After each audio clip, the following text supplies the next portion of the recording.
Hello everyone, Assalamu alaikum. Welcome back to my channel, Our Ordinary Days. আজকের recipe তালের পাক্কন পিঠা। তালের রস 1 cup, আগে থেকে জাল করে নিয়েছি।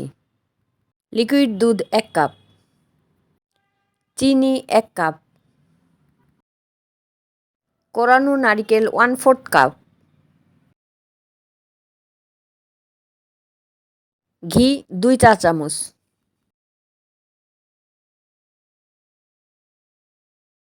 চুলা অন করে দিয়েছি। এখন সবগুলো উপকরণ ভালোভাবে মিশিয়ে নিব। তালের এই মিশ্রণটি অনবরত নাড়তে হবে, না হলে পোড়া লেগে যাবে। তালের এই মিশ্রণটিতে বলক উঠে গেছে। এখন আমরা চালের গুঁড়ি দিয়ে দেব। চালের গুঁড়ি 2 কাপ, আটা 1/2 কাপ।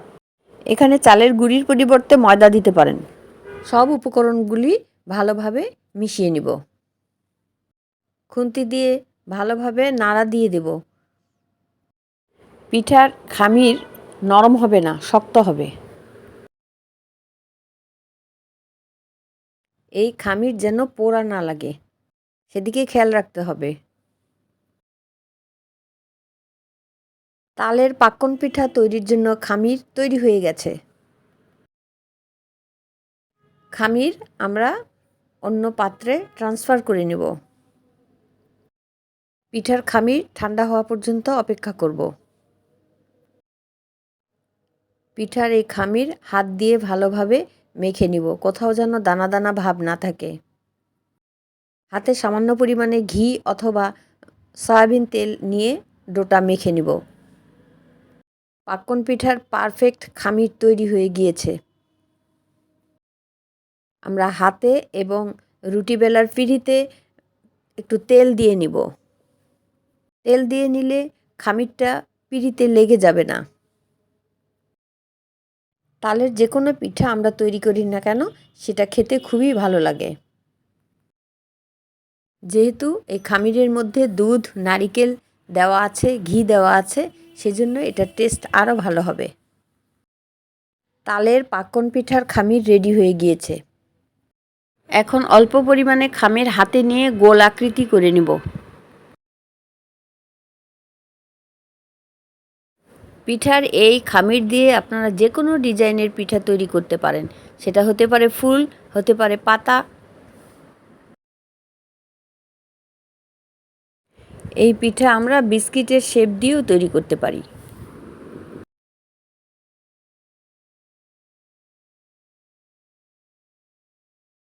গোল আকৃতির একটা পিঠা একটা ডাইসের মধ্যে নিয়ে চাপ দিয়ে দেব।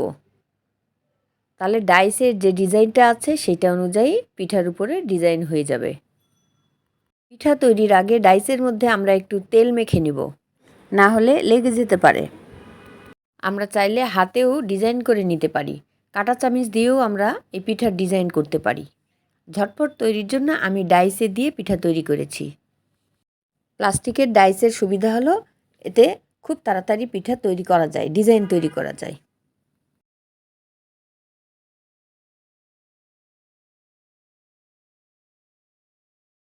এইভাবে আমি সব পিঠাগুলি তৈরি করে নিব।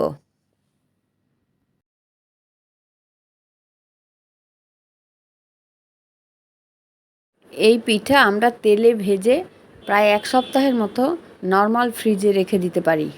পিঠা ভালো থাকবে।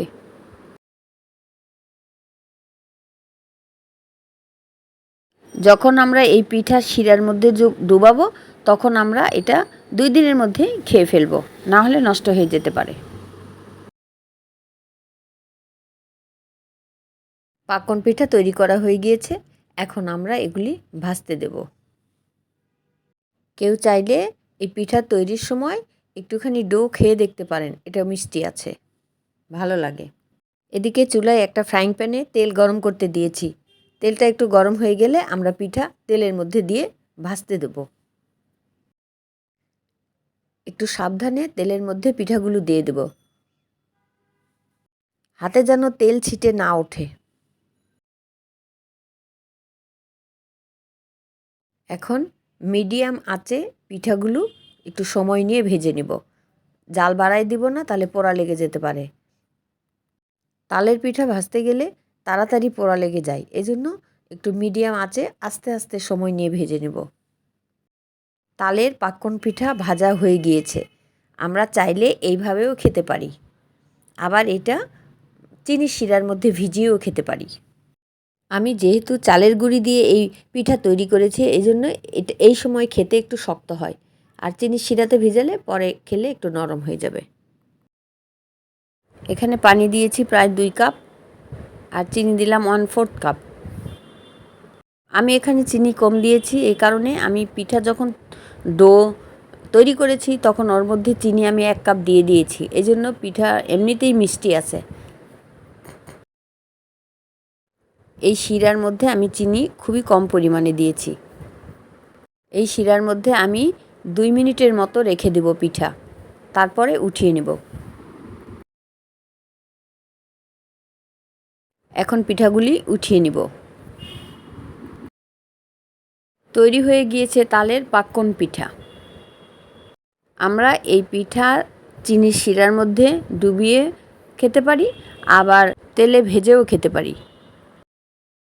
ভিউয়ার্স, আপনাদের যদি এই রেসিপিটি ভালো লেগে থাকে তাহলে প্লিজ লাইক দেবেন, সাবস্ক্রাইব করবেন, পাশে থাকা বেল আইকন বাটন অন করে রাখবেন। যারা এই চ্যানেলটি সাবস্ক্রাইব করেছেন তাদেরকে অসংখ্য ধন্যবাদ, আর যারা সাবস্ক্রাইব করেন নাই প্লিজ সাবস্ক্রাইব করবেন, লাইক দেবেন। আপনাদের এই সাপোর্টটুকু আমাকে পরবর্তী ভিডিও দেওয়ার উৎসাহ যোগাবে। সবাই ভালো থাকবেন, সুস্থ থাকবেন। আল্লাহ হাফেজ।